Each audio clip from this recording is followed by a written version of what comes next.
बहू तो पतली और सुंदर ही चाहिए। आपको क्या लगता है कि हर एक सास का पसंदीदा डायलॉग कौन सा होगा? कि बहू तो मुझे सुंदर और खूबसूरत ही चाहिए। जो भी माँ अपने बेटे के लिए रिश्ता ढूंढ रही होती है, उन्हें ऐसा ही लगता है कि हमारा बेटा तो सलमान खान है, इसलिए उसे तो ऐश्वर्या से कम लड़की चलेगी ही नहीं। लेकिन वो ये भूल जाती हैं कि हर लड़की अपने आप में खूबसूरत होती है। हर लड़की का अपना व्यक्तित्व और पहचान होती है। लेकिन हर किसी को ये बात आसानी से समझ में कहाँ आती है। अब हमारी जानकी को ही देख लीजिए, उन्हें तो अपनी पसंद की हुई बहू के साथ भी कुछ परेशानियां हैं। अरे ये सब रंग तो मुझे अच्छा ही नहीं लग रहा, कुछ अच्छा सा दिखाओ ना, जल्द ही मेरे बेटे की शादी होने वाली है। अरे बहन जी, इतने प्यारे रंग तो है। ये देखिए, गुलाबी रंग कितना प्यारा है, नई दुल्हन पर खूब जचेगा। वो भी तो एकदम खिले हुए रंग की होगी ना। हाँ, पर इतनी भी नहीं है ना माँ? ये रंग तो उन पर बिल्कुल भी नहीं जचेगा। मेरे हिसाब से तो मैं कहती हूँ कोई और रंग देख लीजिए। हाँ, तू सच कह रही है प्रिया, पर कोई सा भी रंग ले ले, उस पर नहीं जचने वाला। मैं तो आज ही उसे फ़ोन करके कहती हूँ कि अपने रंग पे मुल्तानी मिट्टी और फेस पैक लगाया करे, जिससे उसका रंग थोड़ा सा खिल तो जाए। हाँ माँ, सही कह रही हैं आप। शादी में हमारे इतने रिश्तेदार आएंगे, कैसा लगेगा कि हमारे घर की बहू ऐसी फीकी फीकी सी लगे। मैं तो कहती हूँ आप उन्हें अभी से कह दीजिए कि अपनी रंगत पर ध्यान दे। हाँ, मैं तो कहती हूँ, फिर से फ़ोन करके कह देती हूँ कुसुम को और सब समझाती हूँ। और हम क्या करें तब तक? उनके चेहरे के रंग का खिलने का इंतज़ार कर ले क्या? हाँ हाँ, कर ले, और क्या। जब मेरी बहू एकदम गोरी चिट्टी हो जाएगी तभी ही बुलाऊंगी तुझे। अच्छा हुआ ऐसी हमारी सास नहीं है। क्या कहा? क्या कहा? अरे हम कह रहे हैं कि फिर जल्दी ही मिलते हैं। अच्छा, जा रहे हैं हम। हाँ हाँ, जाओ जाओ। जानकी ने कुसुम को खुद पसंद किया था, लेकिन सगाई के बाद से ही वो उसे छोटी मोटी बात के लिए टोकना शुरू कर चुकी थी। कभी वो उसे अपने चेहरे पर अलग अलग क्रीम्स लगाने को कहती, तो कभी अलग अलग नुस्खे बताती। कुसुम, तेरी सास का फ़ोन है। हाँ आई माँ। फिर आज कुछ नया नुस्खा बताने के लिए फ़ोन किया होगा, पर तू ना जवाब मत देना। तेरा होने वाला ससुराल है ना, जो भी कहे सुन लेना, और क्या। ठीक है माँ। नमस्ते मम्मी जी। नमस्ते नमस्ते, कैसी हो कुसुम? मैं ठीक हूँ मम्मी जी, आप कैसी हैं? मैं तो बिल्कुल गुलाब के फूल जैसी हूँ, जैसे रोज़ ही होती हूँ। अच्छा, जो मैंने तुम्हें क्रीम्स दी थी वो लगा रही हो ना? और वो गुलाब जल भी? जी मम्मी जी, मैं सब कुछ लगा रही हूँ। हाँ, और बंद मत कर देना सब कुछ लगाना, तुम्हारा रंग इससे बिल्कुल साफ़ हो जाएगा। तुम्हारे चेहरे पर ये जो दाग धब्बे और पिंपल्स हैं ना, वो भी हट जाएंगे। जी मैं रोज़ ही लगाती हूँ, आपने जो भी बताया है। ठीक है, शादी तक तुम्हारा चेहरा बिल्कुल ठीक हो जाना चाहिए, क्योंकि हमारे काफ़ी सारे रिश्तेदार भी आने वाले हैं। मैं नहीं चाहती कि मेरी बहू को देखकर कोई भी कुछ सवाल करे। तुम समझ रही हो ना? हाँ हाँ, मैं समझ रही हूँ मम्मी जी। एक काम और करना, आज मुल्तानी मिट्टी में थोड़ा सा बेसन और गुलाब जल लगाकर मिला देना, इससे भी तुम्हारा चेहरा खिला खिला लगेगा, समझी? वैसे भी ना तुम्हारा चेहरा काफ़ी डल लगता है। जी ठीक है, चल अब रखते हो, ध्यान रखना अपना और अपने चेहरे का। जानकी कुसुम पे उसके चेहरे के लिए तो कब से दबाव डाल रही थी, लेकिन अब उसने एक और चीज़ को भी पकड़ लिया था, जो थी पतली लड़कियां। और इस बार जब वो कुसुम के घर गई तो कुसुम को एक नई चुनौती देकर गई थी। पर बहन जी, हमारी कुसुम तो इतनी मोटी भी नहीं है, अच्छी ही है। इससे पतला होकर क्या करेगी? अरे बहन जी, आजकल आप जानती है ना, शादियों में बैकलेस पहना जाता है। कुसुम मोटी नहीं है इतनी, लेकिन इतनी पतली भी तो नहीं है ना। भाभी, आजकल तो 0 साइज़ का रिवाज चल रहा है। मैं तो कहती हूँ आप भी कर लीजिए। 0 साइज़? अरे कुसुम, मैंने कहा था ना, मुझे मेरी बहू शादी में सबसे खूबसूरत और सुंदर दिखनी चाहिए। तुम ना अब ये खाना वाना थोड़ा कम कर दो। अगली बार मैं तुमसे मिलूँ तो मुझे 0 साइज़ ही दिखनी चाहिए। जी मम्मी जी, मैं कोशिश करूँगी। नहीं नहीं नहीं, कोशिश नहीं, मुझे रिजल्ट चाहिए। तुमने अनुज को देखा है, कितना फिट है, रोज़ जिम जाता है, कितनी अच्छी बॉडी है उसकी। तुम उसके सामने खड़ी होगी तो कैसी लगोगी? इसलिए आज से तुम्हारा खाना पीना बंद और बाहर खाना भी बंद। आज से इसे बस सलाद दीजिएगा बहन जी। कुसुम पे पहले ही अपने चेहरे को लेकर कई सारे दबाव डाले गए थे, और अब तो उसके वजन को लेकर उस पर उसकी सास ताने कसने शुरू कर देती है। इसको लेकर कुसुम अब काफ़ी स्ट्रेस्ड रहने लगी थी, और जब उसने इस बारे में अपने होने वाले पति से बात करनी चाहिए तो अरे ठीक ही तो कह रही है माँ, हम दोनों की जोड़ी तो अच्छी लगनी चाहिए ना। मुझे देखो मैं कितना फिट हूँ, मेरे कई सारे दोस्त भी आएंगे। तुम थोड़ा सा कम खाओगी तो क्या हो जाएगा? लेकिन मैं इतनी मोटी नहीं हूँ अनुज, तुम्हें नहीं लगता कि मैं जैसी हूँ वैसा ही रहना चाहिए मुझे? अरे कौन कह रहा है तुम अच्छी नहीं हो? लेकिन खुद को बेहतर बनाने में हर्ज क्या है? बस अब तुम ये शिकायत करना बंद कर दो। जैसा माँ ने कहा है, थोड़ा अपने चेहरे और वज़न पर ध्यान देना शुरू कर दो। ठीक है। कुसुम के अनुज के साथ बात करने के बाद उसने खाना पीना और भी कम कर दिया और पूरा दिन चेहरे पर कुछ न कुछ लगाती रहती थी। कुसुम अब बस करना, कितना सब लगाएगी? अरे दीदी मैंने ऑनलाइन देखा था, इससे ना चेहरा खिला खिला दिखता है। इतना सब तो मैंने अपनी शादी में भी नहीं किया था जितना तू कर रही है। इतनी टेंशन ना ले, तू ऐसी ही अच्छी दिखती है। नहीं दीदी, मेरी सास ना आज मुझे वीडियो कॉल करने वाली है। अगर उन्हें मेरा चेहरा अच्छा नहीं लगा तो अपसेट हो जाएंगी। आप बताइए ना, मेरा चेहरा सही लग रहा है कि नहीं, और मेरा वज़न? ये सब तुझे तेरी सास ने करने को कहा है?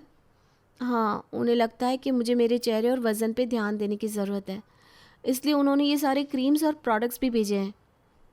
कुसुम, ऐसा कुछ नहीं होता। तू जैसी है वैसी ही बहुत सुंदर है, और ऐसे खाएगी पिएगी नहीं तो कमज़ोर हो जाएगी। तेरी सास तुझ पर इतना प्रेशर डाल रही है और तूने हमें बताया भी नहीं। दीदी अब ये तो हर किसी के साथ होता है ना? नहीं कुसुम, सबके साथ नहीं होता। मेरी बहन, मेरी बात को समझ, ऐसा कुछ भी मत कर। अरे दीदी, मेरी सास का वीडियो कॉल आ रहा है, मैं ठीक लग रही हूँ ना? कुसुम की हालत देखकर उसकी बहन बहुत परेशान हो रही थी, क्योंकि जैसे जैसे शादी का वक्त पास आ रहा था कुसुम और भी ज़्यादा डिप्रेस्ड और मायूस लगने लगी थी। कुसुम, ये देख कैसा लहंगा, तुझ पे खूब जचेगा ये। दीदी क्या सच में मैं इतनी बुरी दिखती हूँ? कुसुम, ये तो क्या कह रही है? दीदी मैं कितनी कोशिश करती हूँ कि मैं अपने ससुराल वालों को अच्छी लगूं, लेकिन वो कुछ ना कुछ मुझ में खामी निकाल ही लेते। दीदी अब मैं थक चुकी हूँ ये सब करते करते। अरे कुसुम, तुझे कुछ भी करने की ज़रूरत नहीं है, बस अब बहुत हो चुका है। अब तू कुछ भी नहीं करेगी, समझी? कुसुम अपना सेल्फ कॉन्फिडेंस खो चुकी थी। अब उसकी शादी की रस्में भी शुरू हो चुकी थी, लेकिन उसके चेहरे की हंसी कहीं गायब हो गई थी। कुसुम, आज तेरी हल्दी है बेटा, इतनी गुमसुम क्यों है? कुछ नहीं माँ, ठीक हूँ मैं। ठीक है, अब मुस्कुरा दे। देख नीचे सारे मेहमान भी आ गए हैं, तेरी सास और ननद भी आते ही होंगे। वो दोनों भी आ रहे हैं? देवकी कुसुम को नीचे ले आती है, जहाँ सारी औरतें हल्दी के लिए बैठी हुई थी। अरे ये देखो, आ गई मेरी परी। अरे कहाँ की परी है ये? मैंने कितना कहा था कुसुम कुछ अच्छा सा पहनना, ये रंग तुम पर बिल्कुल अच्छा नहीं लग रहा। इतनी सुंदर तो लग रही है हमारी कुसुम, किसी की नज़र ना लगे इसे। अरे चाची जी, नज़र तो लोगों की ही लग गई है हमारे कुसुम को। देखिए ना, इसके चेहरे की हंसी ही गायब है। क्या हुआ कुसुम, तू तो हमेशा ही हंसती खिलती रहती थी बेटा। मैं बताती हूँ, ये जो यहाँ बैठी है ना, इनकी होने वाली सासू माँ, उनका कहना है कि कुसुम का चेहरा सही नहीं है, जबकि तो मुझे तो इनकी खुद की बेटी की नाक बिल्कुल पसंद नहीं। खुद का पेट इतना निकला हुआ है कि साड़ी से भी ढक नहीं रहा, लेकिन उन्होंने मेरी बहन को डाइट करने को कहा। तुम जानती भी हो किससे बात कर रही हो लड़की? मैं कुसुम की होने वाली सास हूँ। नहीं नहीं, आप होने वाली सास थी, अब नहीं। आपको पता भी है मेरी बहन को आपने कितना प्रेशराइज किया है? वो हंसना ही भूल गई है, उसने खाना पीना छोड़ दिया है। हमारी फूल सी बच्ची कितनी मुरझा गई है। हमारे समाज में इसे नॉर्मल कहते हैं कि ये तो बोलते ही हैं ससुराल वाले, चाहे इससे लड़की का मन उदासी क्यों ना हो जाए। ऐसे लोगों को जब तक सबक नहीं मिलता तब तक इनकी अकल ठिकाने नहीं आती बेटा। सही कहा चाची जी आपने, इसलिए मेरी बहन आपके घर की बहू नहीं बनेगी। ये पार्टी हमने उसके रिश्ता टूटने की खुशी में रखी है। आप हल्दी ज़रूर लगाइएगा। हाँ आंटी जी, आपका चेहरा भी तो खिला हुआ दिखना चाहिए ना। चल प्रिया, तुम लोग बहुत पछताओगे, देख लेना। आप अपना सोचिए आंटी जी कि आपको बहू कौन देगा जिस घर में ऐसी सास हो। दोनों माँ बेटी मुंह बनाकर चली जाती है और कुसुम अपनी बहन के गले लग जाती है। सब लोग तालियां बजाते हैं। अरे बेटियों को प्यार करना ही है तो करिए ना, लेकिन इतना भी क्या कि उसकी हर बात मान ली जाए और उन्हें बड़े होकर ऐसी परेशानियों का सामना करना पड़े। देखिए जरा, ये कितनी गंदी बदबू है। बहू, क्या आज तूने ब्रश नहीं किया? बहू, ये क्या है तेरा रोज रोज का? कितना वक्त लगता है ब्रश करने में? माफ करना माँ जी, लगता है भूल गई, लेकिन कोई बात नहीं माँ जी, बाद में कर लूंगी ना। अभी मैं जरा ये दाल बना लूं।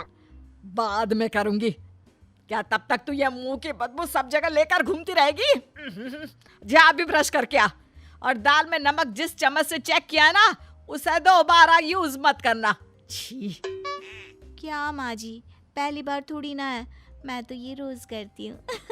अब मुंह में कीड़े थोड़ी ना बैठे हैं माँ जी, जो ये रोज रोज ब्रश करना जरूरी होता है। रोज रोज ब्रश क्यों जरूरी है ये भी बताना पड़ेगा। अच्छा, तू ये रोज रोज खाती क्यों है? तूने सोचा है कभी? मुंह से खाती है, दांतों से चबाती है, तो मुंह की सफाई जरूरी नहीं है क्या? अब जाकर ब्रश करके आ, सुबह सुबह पूरा मूड खराब कर दिया। मैं जरा बाहर जाकर ताजी हवा खा के आती हूँ। सास बाहर चली जाती है शाम को। क्या हुआ, आज तुमने खाना नहीं खाया? डार्लिंग, खाना खा लिया करो, मेरे लिए प्लीज मत रुका करो। कितनी बार कहा है तुमसे? आज मैं तुम्हारे साथ ही खाना खाने का सोच रही थी। वो क्या है ना, मैंने आज देखा था यूट्यूब में, साथ और एक थाली में खाने से प्यार बढ़ता है। अच्छा, ये बात है। ठीक है, तुम खाना लगाओ, मैं चेंज करके आता हूँ। पति चेंज करके आता है। आइए ना, बैठिए, मैंने खाना लगा दिया है, वो भी एक ही थाली में। क्यों, क्या हुआ? तुम खाना नहीं खा रही हो क्या? एक थाली क्यों? अरे खाऊंगी ना। वो आज मैं सोच रही थी कि कब से हम कहीं किसी डेट पर नहीं गए, तो सोचा घर पर ही डिनर करें, इसलिए हम दोनों के लिए मैंने एक ही प्लेट लगाई है। हम दोनों एक ही प्लेट से खाएंगे। आज क्यों अचानक से? सब ठीक है ना? मेरी सहेली बता रही थी कि वो लोग ऐसा ही करते हैं। बच्चे होने के बाद पति पत्नी को एक दूसरे के साथ ज़्यादा समय नहीं मिलता, इसलिए वो ऐसे ही समय निकालते हैं। देखिए ना, वैसे भी हम दोनों के बीच से रोमांस कहाँ चला जा रहा है, समझ में ही नहीं आ रहा। ये बोलकर वो पति के पास जैसे ही मुंह ले जाती है, पति के मुंह में जोर का गंध जाता है। लेकिन मैं तुम्हारे साथ एक ही प्लेट में खाना शेयर करके नहीं खा सकता। ये बोलकर वो मुंह बना लेता है। लेकिन क्यों? जब बाकी पति पत्नी कर सकते हैं तो हम दोनों क्यों नहीं? इसमें प्रॉब्लम क्या है? वैसे भी मैं तो अब बस तुम्हारा ही झूठा खाऊंगी और तुम मेरा। झूठा? और वो भी तुम्हारा? और प्रॉब्लम तुम हो। एक तो वैसे भी तुम कभी कभी ब्रश नहीं करती, ऊपर से तुम्हारे मुंह से जब बदबू आती है उसकी तो बात ना करो तो ही बेहतर है। तुम्हारे साथ एक प्लेट में खाना शेयर करके खाना मतलब अपने दांतों पर कीड़े लगवाने के बराबर है, इसलिए तुम ना ये सब ना करो तो ही बेहतर है। बाकी प्यार भरपूर करता हूँ तुमसे। क्या जी, आप कैसी बात कर रहे हैं? ये तो बहुत छोटी बात है।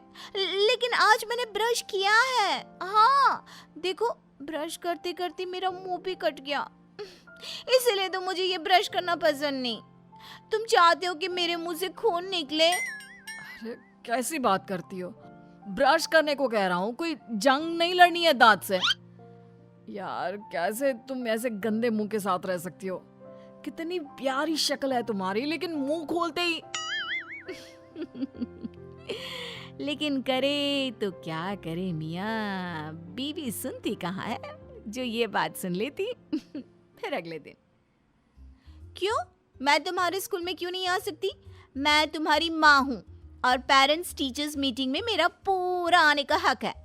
मैं तुम्हारी टीचर के पास जरा जाकर कहूँगी कि देखिए क्या करते हैं। प्लीज मम्मी, प्लीज आप नहीं आएंगी। पापा आप ही आना, मम्मी को लेकर मत आना। मैम बोलती है कि तुम्हारी मम्मी बोलती है तो उल्टी आती है। हैं? उल्टी आती है? अरे पेट से होंगी तेरी मैम। हाँ, वरना मुझसे बात करके क्यों उल्टी आएगी? और बड़ा सवाल तो ये है कि पापा ही क्यों, मैं क्यों नहीं? अच्छा सुनना, ये तो सुनो। मम्मा आप ब्रश नहीं करती हो, ऊपर से आप जब भी बात करती हो आपके मुंह से इतनी गंदी बदबू आती है, कि कोई आपसे बात करना तो दूर आपके सामने खड़ा भी ना हो पाए। इससे अच्छा होगा कि आप स्कूल आना ही मत। मैं नहीं चाहता कि क्लास में सारे दोस्त मेरा मजाक उड़ाए। प्लीज मम्मा। माँ जी देखा आपने, कोई अपनी माँ से ऐसे बात करता है क्या? और मुझे तो समझ में नहीं आ रहा कि ब्रश करना कौन सा बहुत जरूरी काम है। अरे माँ हूँ मैं, और तुम्हारी बीवी, और सासू माँ आपकी बहू। हाँ हाँ, वो तो सही है, तुम्हें किसने मना किया है? लेकिन हम लोगों की भी तो मजबूरी समझा करो ना यार। कैसे ले जाए इतनी बदबू के साथ तुम्हें? अब हम लोगों की तो आदत हो गई है। पति और बच्चा दोनों चले जाते हैं स्कूल से लौटकर। वाह, बच्चों की स्कूल की टीचर देखकर तो मन खुश हो गया। क्या मीठा बोलती है, क्या मीठा बोलती है। और साड़ी पहनने का तरीका और नहीं तो क्या बेटा, कैसी कैसी थी सब। क्या माँ जी, आप भी बच्चों की पढ़ाई पूछने गए थे या बच्चों की टीचर देखने? अरे महक तो ऐसे रही थी जैसे गुलाब का फूल। हाँ, पापा तो कितनी देर तक खड़े होकर सूंघते ही रह गए थे। तुम्हारी तरह नहीं, हर तरफ बदबू ही बदबू। माँ जी देखा देखा, इन दोनों को ये मुझसे कैसे बात करते हैं। अरे मैं जैसी भी हूँ इसकी माँ हूँ, इनकी पत्नी हूँ। माँ जी आप बोलती क्यों नहीं? मैं परेशान हो गई हूँ। मुझे तो लगता है कि कोई मुझसे प्यार ही नहीं करता। देख बहू, प्यार अपनी जगह, लेकिन समाज और खुद की हाइजीन भी तो होती है ना। बहू, तुझे अपनी आदत बदलनी चाहिए। तो माँ जी आपको क्या लगता है मैंने बदलने की कोशिश नहीं की? अरे बहुत की, लेकिन मुझे ब्रश करने की आदत ही नहीं है। क्योंकि अपने गांव में तो मैं डंडी से ही दांत साफ करती थी, और यहाँ ब्रश से, जिससे कभी कभी मेरा मुंह कट जाता है, कभी जीभ। मैं क्या करूँ, आप ही बताइए। अगले दिन। ये ले तेरी परेशानी का हल। ये क्या है माँ जी, और आप मुझे ये क्यों दे रही हैं? इसे माउथ फ्रेशनर कहते हैं। जब तक तुझे ठीक से ब्रश करने की आदत नहीं पड़ जाती, तब तक तू इसका इस्तेमाल कर। लेकिन माँ जी इसे इस्तेमाल कैसे करते हैं, और इसे होता क्या है? खाने के बाद रोज इस माउथ फ्रेशनर से कुला कर लेना। इससे तेरे मुंह से बदबू कम आएगी। और ये ले, ये दूसरा ब्रश, ये थोड़ा ठीक है, इससे तेरा मुंह नहीं कटेगा। वाह माँ जी, आपने तो मेरी इस परेशानी का हल झट से निकाल दिया। धन्यवाद माँ जी, आप ना बहुत अच्छी हो। हाँ बस, मस्का पालिश कम किया कर और आराम आराम से ब्रश करने की आदत डाल। और इसका इस्तेमाल करना मत भूलना, ये तेरे मुंह की बदबू को हटाने में काम आएगा। लेकिन माँ जी आपको ये सब आइडियाज कहाँ से आते हैं? वो एक बार ना मैंने टीवी में देखा था और कुछ लोगों से बातचीत करके पूछ भी लिया। माँ जी अब तो छुपी रुस्तम निकली। मुझे नहीं पता था आप ऐसी चीजों के बारे में भी जानती हो। आप सच में ना मेरी सासू माँ बनने की ही लायक हो। हाँ।